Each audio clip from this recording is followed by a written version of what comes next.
Bonjour à toutes, bonjour à tous. Comme à chaque fois, c'est avec un grand plaisir que je vous retrouve pour un nouveau numéro d'Accès Direct, votre rendez-vous quotidien de l'actu en Savoie-Mont-Blanc. Et comme d'habitude, en live sur les réseaux sociaux, sur votre télé. Bref, aucune excuse si vous passez à côté. Ce soir, on vous propose d'essayer d'oublier un peu ces fortes chaleurs. Tout d'abord, en vous envolant dans le monde merveilleux d'Annecy Paysage et notamment sa grande inauguration le 6 juillet prochain. Vous saurez tout dans quelques minutes. Ensuite, grâce à Vincent Poirier et ses dernières trouvailles dans le monde du 9e art. On parle bien sûr bande dessinée et pas n'importe lesquelles. Vous le verrez d'ici quelques minutes. Enfin, alors que certains travaillent ou même cherchent du travail, nous vous proposerons une solution de recrutement spécialisée. Vous saurez tout en troisième partie d'émission. Bienvenue à toutes et à tous. Mais on commence comme d'habitude avec les titres de l'actu. Ce soir, c'est Seb. Salut Manu. Et avec toi ce soir, on va parler du coup... d'un sujet, dis-moi tout. Des gorges de l'Arly. Des gorges de l'Arly, c'est donc confirmé. 4 mois après les derniers éboulements, le département de la Savoie a donc présenté son programme de sécurisation de la route des gorges de l'Arly. Au total, 21 millions d'euros seront alloués pour 2 chantiers principaux, la mise en place d'un pont et la construction d'un tunnel. Il y avait une réunion publique la semaine dernière du côté de Notre-Dame de Bellecombe. Nous ferons le point avec Alex Boucher. Ouais, un gros chantier en effet. Ensuite, on va parler d'un autre gros projet, celui... Alors non, finalement, on pourra voir autre chose. On fera un reportage sur une femme qui livre des produits locaux directement chez l'habitant, notamment pour développer la proximité. Ça se passe dans le Pays Rochois et c'est un reportage d'Inès Guillemot. On a hâte de voir ça. Édition complète, 18h30 pour le journal télévisé. On enchaîne avec la revue de presse et toi, tu vas nous parler d'emploi à Genève. Oui, une bonne nouvelle pour l'emploi du côté de Genève, donc, puisque MSC Croisière, un des leaders de la navigation de la croisière, a donc signé une déclaration d'intention avec l'État de Genève pour annoncer la création de 300 emplois du côté de Genève. Genève qui abrite le siège mondial de la société italienne. Plusieurs types de profils seront créés, employés de commerce ou encore des cadres. La société, c'est une très bonne nouvelle, et donc la société italienne qui continue dans sa croissance, qui emploie déjà plus de 1000 personnes du côté de Genève. Une autre nouvelle suisse, mais pas forcément réjouissante. Oui, tu l'as dit, on reste en Suisse avec un phénomène assez préoccupant. Les seniors souffrent de plus en plus de surpoids par rapport aux autres catégories d'âge. 53% des 65 ans et plus ont un indice de masse corporelle trop élevé selon une étude de l'Office fédéral de la santé publique. Ce phénomène touche davantage les hommes que les femmes, puisque 3 retraités sur 5, environ 62%, représentent un surpoids, tandis que les femmes, la proportion est de 46%, un taux qui reste tout de même assez élevé. La proportion de personnes en surpoids est donc inférieure dans les autres catégories d'âge, 42% chez les 35-49 ans et 27% chez les 15-34 ans. On peut dire que ces chiffres sont assez inquiétants, puisque non seulement le surpoids augmente les risques de maladies cardiovasculaires, mais aussi celui de développer plusieurs types de cancers, rappelle l'Office fédéral de la santé publique. Donc c'est une mauvaise nouvelle. Alors je me suis perdu, on reste en Suisse du côté avec la presse, avec notamment un invité assez encombrant. Exactement, et Genève qui commence à être assez mal vue, notamment par le peuple camerounais. Cela à cause de leur président, Paul Biya, 86 ans, au pouvoir depuis 1982.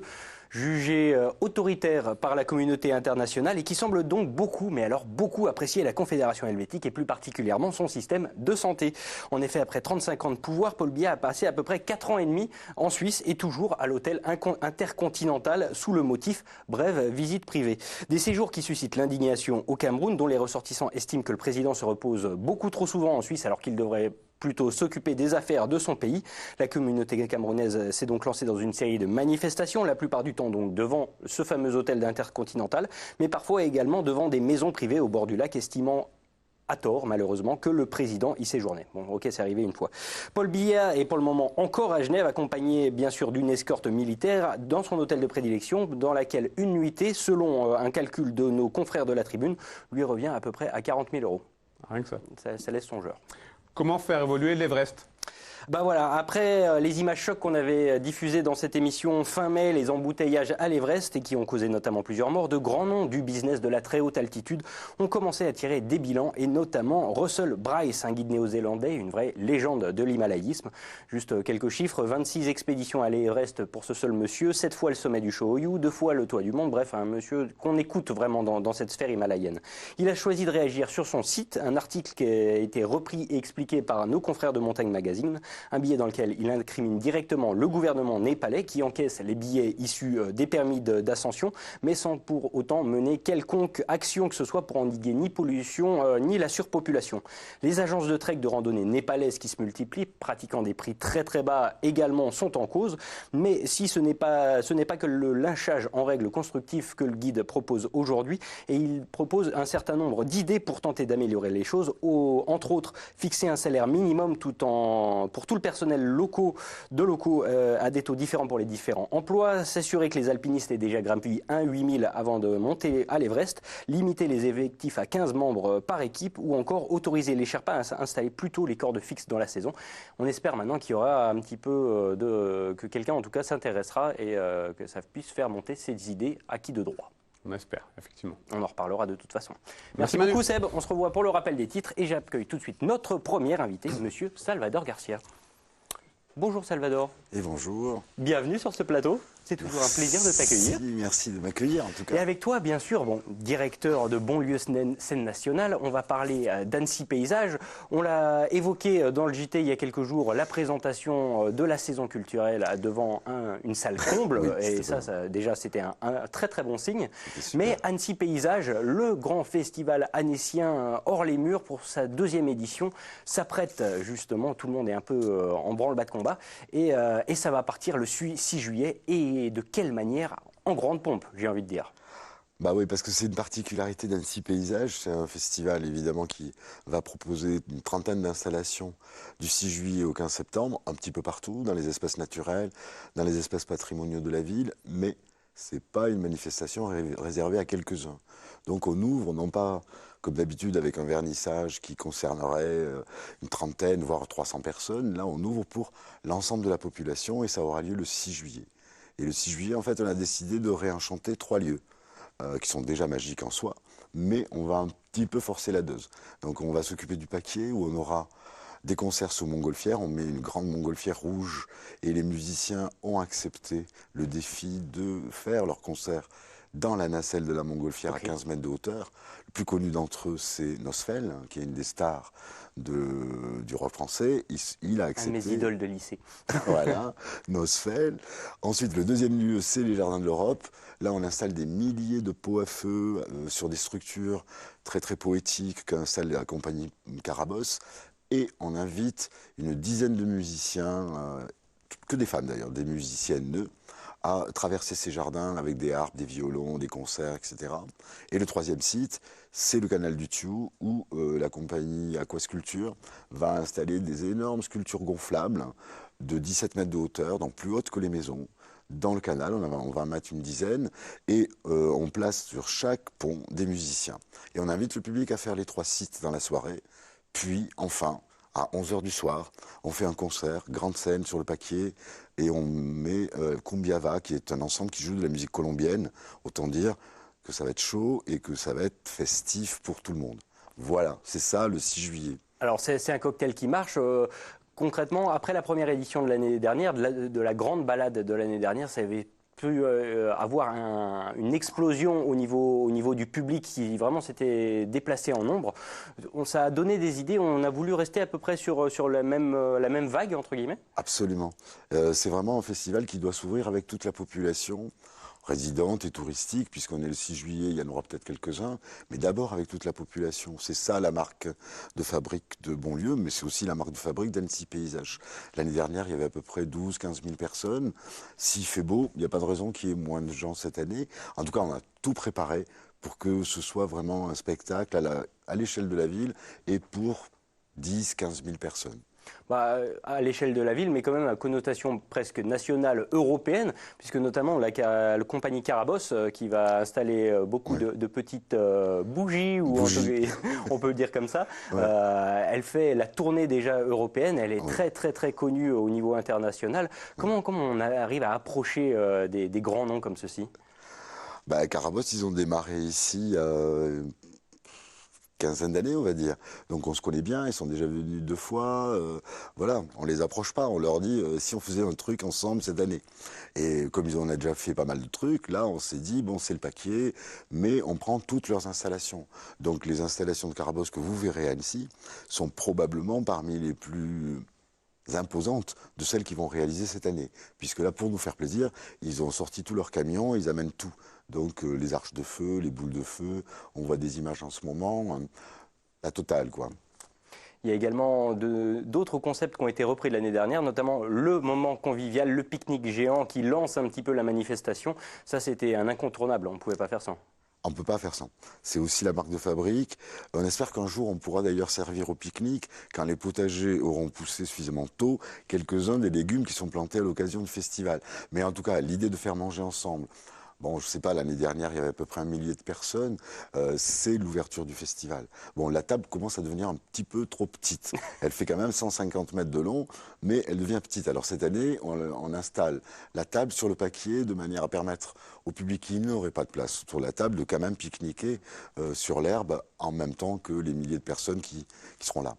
Il y a aussi une association avec Lausanne, notamment, et son festival, Lausanne Jardin. Comment ça s'est fait, finalement, ce petit trait d'union? Alors, c'est la ville d'Annecy qui s'est rapprochée de la ville de Lausanne pour des thématiques qui sont chères aux deux villes, puisque ce sont deux villes alpines, lacustres toutes les deux, et qui travaillent aussi sur la place de la nature en ville et du développement durable dans le développement urbain. Du coup, elles se sont rapprochées. Annecy Paysage fait partie de tout ce train-là, mais pas que, il y a d'autres actions. Et elles s'entendent pour monter un projet sur 4 ans qui est une réflexion et des actions liées à ce que je viens de dire et qui a été financé par l'Europe. Nous, en ce qui nous concerne, Annecy Paysage, on s'est jumelé, entre guillemets, avec Lausanne Jardin, qui est la manifestation homothétique, je vais dire, de l'autre côté de la frontière. Avec des valeurs... et avec des valeurs communes. Bien évidemment. On le rappelle, le tout, en tout cas le 6 juillet, ce sera totalement gratuit. Absolument, bien sûr. Et ça tient à cœur? Bien sûr. Ah bah oui, ah oui, ah oui, oui. Là, il faut vraiment que ce soit une fête partagée. Alors, certains diront ça coûte un peu cher, on jette de l'argent par les fenêtres. Moi, je pense que jeter l'argent pour que les gens se retrouvent ensemble et partagent un moment, au moins une fois dans l'année, c'est pas une fois, il y aura la fête du lac, mais là c'est payant. Il y a eu la fête de la musique, mais les événements sont pas si nombreux où on puisse vraiment voir que la ville se retrouvent ensemble pour fêter un événement. Et ça, je crois que c'est important. Et qu'au regard de l'événement, c'est pas très cher.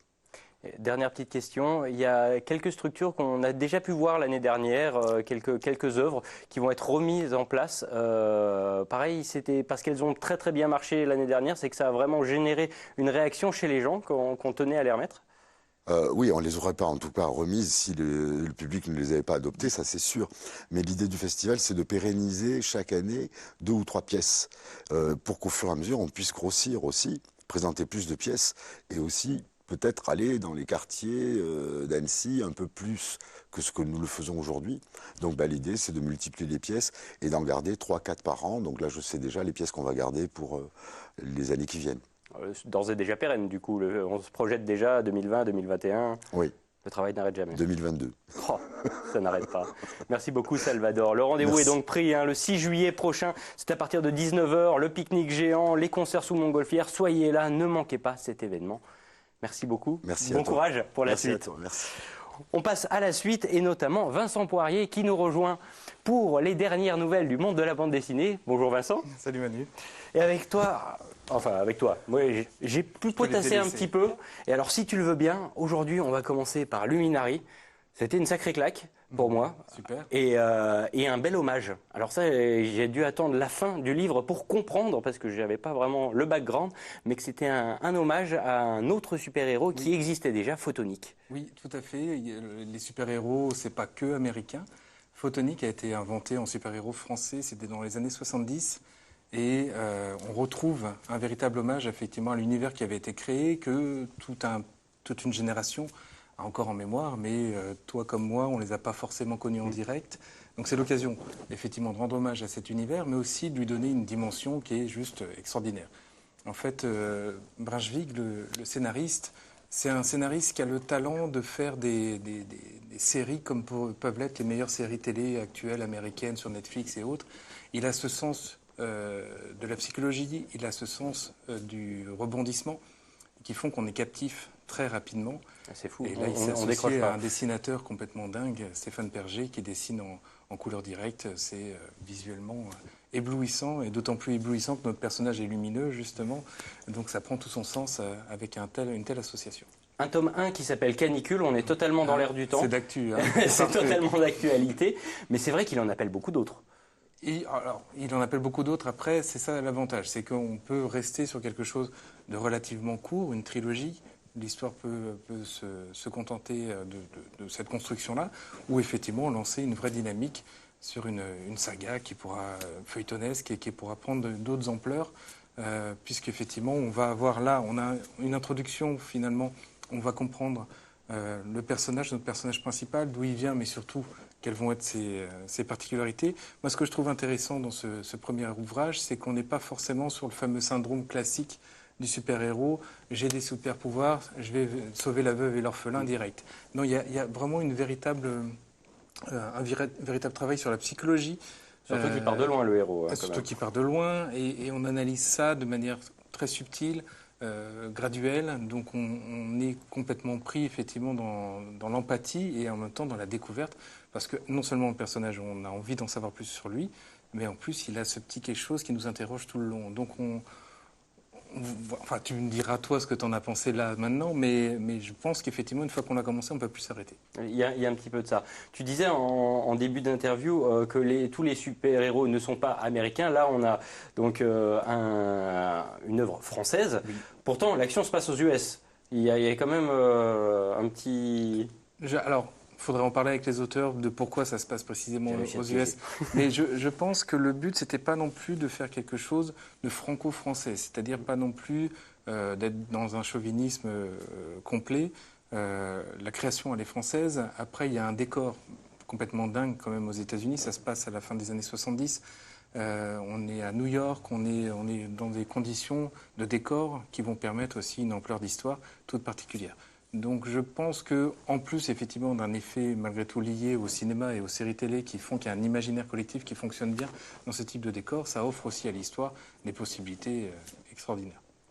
Luminary, tome 1, Canicule, à conseiller. Ça, on le retrouve chez toi, c'est en vente depuis combien de temps? C'est sorti il y a un mois à peu près, Luminary. Il est dans les coups de cœur, hein, il est facile à trouver. J'imagine bien. On enchaîne alors avec une toute autre histoire, un tout autre univers, La Maison à la plage, et une histoire poignante, une histoire pleine finalement emplie de quotidien, qui sent le vécu, qui pourrait, alors j'ai pas eu l'information, est-ce que c'est une autobiographie? Non. Mais ou alors c'est pas dit de manière directe. Mais La Maison de la plage, c'est vrai que ça pourrait laisser penser que ça l'est, parce qu'il y a quelque chose de très vrai, très juste dans les personnages qu'on va retrouver ici. On démarre avec Julie. Julie, elle est enceinte de 7 mois et demi. Elle arrive dans cette maison qui est la maison familiale. C'est le point de rendez-vous en fait pour toute la famille d'année en année. Tout le monde arrive petit à petit. On sent cette communauté qui se retrouve, qui grandit, ce qui donne aussi quelque chose de très vrai, parce qu'on a l'impression de reconnaître une tante ou un grand-père, un cousin. Ils ont tous quelque chose de très fort entre eux, mais ils ont tous une personnalité avec ce point de rendez-vous qui, j'ai envie de dire, centralise tout le monde. La maison familiale. C'est le point où tout le monde se retrouve, cette fameuse maison de la plage. Il y a un petit peu d'intrigue quand même.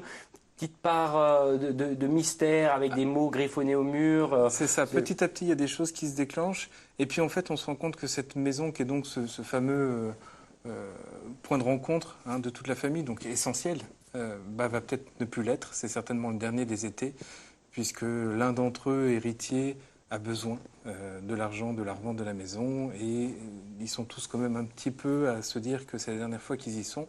Et c'est peut-être la dernière fois aussi qui peuvent potentiellement résoudre l'un des mystères.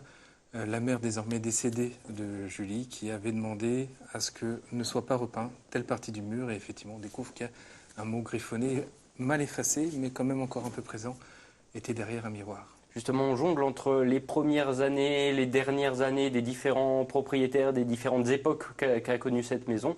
Et finalement, avec un coup de crayon, moi, que j'ai trouvé vraiment super et totalement immersif. Ouais. Là encore, beaucoup de mal à arrêter une fois lancé, malgré le nombre de pages. Enfin, ça se dévore très vite. Bon, mais c'est bien, c'est que tu es un bon lecteur. Mais c'est vrai que le dessin est très très chouette, très lisible. C'est un auteur qui a le sens du mouvement. On lit sur les visages immédiatement les émotions. Donc il peut même parfois s'autoriser à taire les personnages parce qu'ils expriment les choses de toute façon très visuellement. Et puis effectivement, le fait d'être sur plusieurs époques, on se rend compte en fait réellement que, on parlait de Julie au début, mais le véritable personnage principal de l'histoire, c'est cette maison. C'est elle qui est vraiment l'intérêt de tout ça, y compris sur différentes générations. On passe à un troisième, si tu le veux bien. Avec plaisir. Et justement, alors là, pareil, encore, on passe dans un autre univers et un thriller. Alors, qui est assez étonnant. Difficile à résumer en quelques mots, mais on va suivre justement Cassandre, qui est une vieille bonne femme un peu bourrue, qui est un peu le anti-héros, et qui va lui arriver avec sa nièce Nikki beaucoup de mésaventures. Oui. Je pense que c'était pas prévu de longue date et qui se retrouve finalement mêlé à des affaires meurtres. C'est particulier. Pour être un peu sordide, et pourtant on part effectivement sur un récit du quotidien. On n'est pas... Bon, alors Cassandra, elle est pas toute blanche. Hein. Elle a un petit peu manipulé deux, trois chiffres voilà, quand elle avait une galerie d'art. Mais bon, elle est plutôt à l'aise avec ça. Hein. Et attachante en plus de ça. Et puis malgré tout attachante, elle a une certaine bonhomie, elle a un sacré caractère, mais ça la rend aussi attachant. On a envie de voir ce que ça donne. Mais elle va être mêlée malgré elle, d'où le principe du thriller. Thriller, ça veut dire qu'on suit les victimes dans un récit polar. On va découvrir un petit peu, effectivement, comme elle, que les choses peuvent prendre une ampleur différente au sous-sol, là où sa nièce avait dormi un certain temps, dans une poubelle, des gants Mappa et un pistolet. Et là, l'histoire va effectivement prendre une toute autre direction de celle qu'on avait imaginée. C'est inspiré volontairement d'un conte de Dickens, mais avec par contre toute une redimension. C'est contemporain, c'est un peu hivernal aussi, ça fait du bien, ça rafraîchit un petit peu. Et avec une narration qui est quand même assez particulière. C'est ce que j'allais dire, ouais. C'est presque de l'autobiographie selon la personne de Cassandra qui raconte l'histoire, mais qui en marge des dessins, en marge des bulles, avec toujours des petites anecdotes en plus, histoire de faire vivre. J'ai pas le souvenir d'avoir vu ça très souvent. Eh ben, Posy Simon, c'est pas la première fois qu'elle le fait. Elle avait fait des ouvrages comme Tamara Drew, par exemple, qui ont été adaptés au cinéma. Elle mélange la bande dessinée et le véritable texte. Donc on est véritablement entre le roman et la bande dessinée. Donc c'est un format de lecture auquel effectivement on n'est pas du tout habitué. Normalement c'est l'un ou l'autre. Normalement bon, il y a des pavés de texte dans Blackie Mortimer, mais ça c'est inclus véritablement dans les textes de dialogue. Non, là on a d'un coup une cassure sur la bande dessinée. On vient sur du texte pur, mais ça va finalement donner une véritable dimension à l'ensemble. Des fois, le dessin se suffit à lui-même, des fois, le texte se suffit à lui-même. Et Posy Simon, ça a cette intelligence rarissime, hein, je n'ai pas véritablement d'autres exemples pour dire ça, cette intelligence, effectivement, de savoir équilibrer les deux et nous faire un récit d'une grande complémentarité. Et c'est captivant. C'est vraiment une des meilleures lectures que j'ai eues cette année. On est bluffé, enfin, en tout cas pour ma part, par à la fois la tendresse de son dessin et puis la tendresse qu'elle a pour ses personnages, mais aussi la richesse, le foisonnement et la modernité aussi de ce qu'elle crée.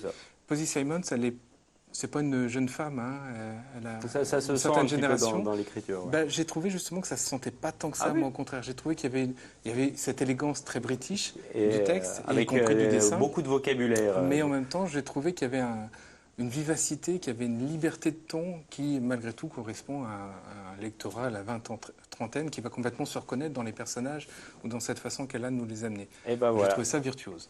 Cassandra Dark, bien sûr, chez toutes les bonnes librairies, et notamment la meilleure, BD Fugue. Merci beaucoup, Vincent, d'avoir participé. Comme d'habitude, on reste friand de toutes tes nouveautés et on va se revoir très vite de toute façon. Merci beaucoup. Puis juste le temps pour moi d'accueillir nos invités suivants, s'il vous plaît. Stéphane Meg, Thibaut Pelletier de Coris Innovation. Bonjour messieurs. Bonjour. Merci d'être avec nous. Alors avec vous, on va parler solutions de recrutement et pas n'importe lesquelles, parce que c'est du solution de recrutement pour un public quand même, on va le dire, très diplômé, pour un peu de l'ingénierie du haut niveau. Expliquez-moi déjà, l'aventure elle est partie en 2015, comment ça s'est fait à la base ? Alors c'est une bonne question, effectivement quand on a créé la société Coris Innovation, on s'est dit pourquoi. Il existe pas mal d'acteurs comme notre structure, il y a une nécessité du monde industriel et notamment local d'avoir de la créativité, de l'innovation et on a pris du recul en se disant qu'est-ce qu'on peut apporter de plus, quelle valeur ajoutée et de quoi ont besoin les industriels pour construire un modèle, construire des technologies et construire les technologies de demain. Ça a été un challenge clair en 2015. On est parti, on a attaqué tous les deux dans un petit bureau à Saint-Genis-Pouilly. Et en 2017, on a déménagé nos locaux sur Annecy. Voilà, on a souhaité rester locaux. On est présent à la fois en Suisse et en France et on aide les industriels sur des sujets d'innovation comme l'intelligence artificielle, l'électronique, la mécanique, l'automatisation, à prendre du recul et ne pas uniquement se concentrer sur les commandes sur les 3 prochaines années, parce qu'on sait que la concurrence mondiale est de plus en plus féroce sur des technologies qui sont de plus en plus avancées et on doit rester dans la course. Voilà. Alors justement, c'est des secteurs qui sont quand même vraiment de pointe, l'aérospatiale, la défense, l'automobile, le ferroviaire, les énergies, la science, voire même le domaine du luxe. Je vais me faire l'avocat du diable, mais est-ce que c'est pas un secteur un peu de niche comme ça? Comment on arrive finalement à trouver tous ces potentiels, tous ces demandeurs d'emploi et de les mettre en relation avec qui de droit? C'est une bonne question. Alors, c'est un secteur de niche sans l'être, c'est-à-dire qu'en fait, dans ces secteurs d'activité, il y a beaucoup d'applications métiers, que ce soit de la mécanique, de l'électronique, de l'électrique. Et en fait, tous ces métiers-là, c'est des métiers qu'on couvre avec Coris Innovation. Et c'est vrai que notre challenge, c'est justement d'identifier les ingénieurs qui ont ces bonnes compétences pour intégrer nos équipes et qui sont également polyvalents, c'est-à-dire qu'ils puissent travailler sur plusieurs problématiques en même temps et en mode projet chez nos clients. Alors, l'un des grands enjeux et des grands temps forts finalement de Coris Innovation, c'est ces workshops, c'est de la mise en commun finalement du travail comme on peut le voir sur ces images et avec une ambiance particulière. Je crois que ça c'est la clé finalement de votre entreprise, c'est de créer une grande famille et d'avoir un côté un petit peu bonne ambiance, si je peux me permettre, dans ce monde du travail qui est quand même un monde très très dur. Les images parlent d'elles-mêmes, l'état d'esprit. Je pense que c'est ça une des clés de la réussite de la société. On ne peut pas avoir de la créativité et de l'innovation si on n'est pas déjà bien dans son environnement de travail. C'est un monde de requins pourtant. Comment ? C'est un monde de requins pourtant. C'est un monde de requins, effectivement. On est un petit poisson, d'ailleurs Coris veut dire poisson. On est un petit poisson dans cet environnement. Mais au contraire, les industriels, on voit qu'ils reviennent un petit peu en arrière en se disant mais on veut du qualitatif, on ne veut pas simplement du manpower, on ne veut pas uniquement des personnes qui viennent là pour une durée définie dans le temps de 3 mois, 6 mois, 12 mois quand il le faut. Ils cherchent un plus, ils cherchent de la créativité, ils cherchent de l'innovation. Et clairement, ces workshops ont été créés dans cet objectif. C'est de l'intelligence collective, c'est de générer ensemble de nouvelles idées sur des technologies, sur des sujets humains, sur des sujets de Fab Lab, sur des sujets entrepreneuriaux, parce que la créativité ne se construit pas toute seule. Donc c'est ce qu'on cultive au travers de ces workshops. Et ça fonctionne bien. Déjà, les brainstorming donnent lieu à beaucoup d'idées très intéressantes. À foison. Après, la difficulté, c'est de les mettre en application au quotidien, parce qu'on est tous assez happés par nos activités régulières. Alors comment ça se passe? C'est vous qui faites la démarche d'aller trouver tous ces jeunes talents? Vous faites votre marché sur LinkedIn ou concrètement, c'est les gens qui viennent vous voir en disant « je serais intéressé pour faire partie de l'aventure ». Comment ça se présente? On utilise différents canaux, justement, beaucoup de gens viennent nous voir, nous sollicitent, mais ce n'est pas suffisant parce qu'on est très sélectif, aussi bien sur on va dire, les connaissances techniques, le savoir-faire, que sur le savoir-être, parce que ce qui définit Coris Innovation et tout le projet d'entreprise qu'il y a derrière, l'innovation, justement, la créativité dont vient de parler Stéphane, et pas mal d'autres choses, c'est ce savoir-être, finalement, des gens qui sont capables d'une certaine autonomie et puis d'une volonté, finalement, de s'impliquer dans une société où c'est une aventure collective, une aventure entrepreneuriale. On n'est pas dans un grand groupe où finalement on sait ce qu'on va faire dans la journée. Là, on sait ce qu'on va faire à peu près dans la journée, mais ce que je veux dire, c'est qu'on ne sait pas par contre ce qu'on va faire exactement le lendemain. Et c'est vrai que c'est tout le temps évolutif et on a besoin justement de ce type de profil qui sont prêts finalement à se remettre en question très régulièrement toujours également dans une démarche bienveillante. Et puis forcément les compétences techniques, parce que c'est notre ADN chez Coris Innovation, c'est les innovations qu'on développe en interne mais également pour nos clients. Ça nécessite forcément de grosses capacités techniques. Aujourd'hui, si on veut vous trouver, j'imagine, bien sûr, vous êtes référencé sur Internet, sur Facebook, etc. Les locaux également, on peut venir vous voir? Comment ça se passe? On peut venir nous voir, tout à fait. Ouais, non, notre porte est toujours grande ouverte. On a un baby-foot d'ailleurs dans les locaux qu'on n'hésite pas à traîner avec qui passe nous voir. Maintenant, c'est vrai que comme on traite énormément de candidatures, on rencontre énormément de gens. Souvent, on fait souvent des premières étapes par téléphone, par Skype, et puis après on se rencontre dans les locaux pour justement voir un peu plus si la mayonnaise prend. Vous avez trouvé le génie de demain déjà? Il est dans votre équipe? Le génie de demain, on en a plusieurs. Vous en avez on en a quelques-uns. plusieurs, on a vraiment des talents. Les personnes qu'on attire, les candidats qui sont des ingénieurs, des docteurs, des techniciens, sont des gens avec beaucoup de compétences techniques et un savoir-être. C'est ce qu'on sélectionne de toute manière. Donc c'est pas simple. On a des personnes qui travaillent là-dessus, qui sont très douées dans ce métier, et ça constitue un des 2 piliers fondamentaux de la société. L'autre étant le développement des affaires avec les industriels. Évidemment, une petite structure comme Coris, face à des très grands industriels, il faut se faire connaître. Mais oui, on a d'excellents talents dans les équipes. J'en doute pas une seconde. Messieurs, merci beaucoup en tout cas d'avoir participé à cette émission. Bon courage pour la suite. Merci. Et puis je vous souhaite que de la réussite, tout simplement. Merci beaucoup. À bientôt.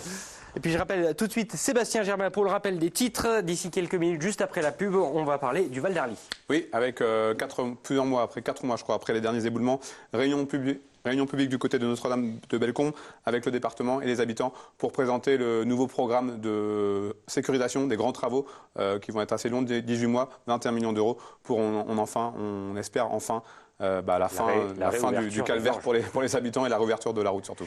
Et puis s'en suivra une belle rencontre. Oui, avec Émilie Labatte, une ancienne professeure qui a monté son entreprise de distribution de produits locaux. Elle met en relation les consommateurs et les producteurs pour favoriser la proximité. Ça sera une rencontre signée Inès Guillemot.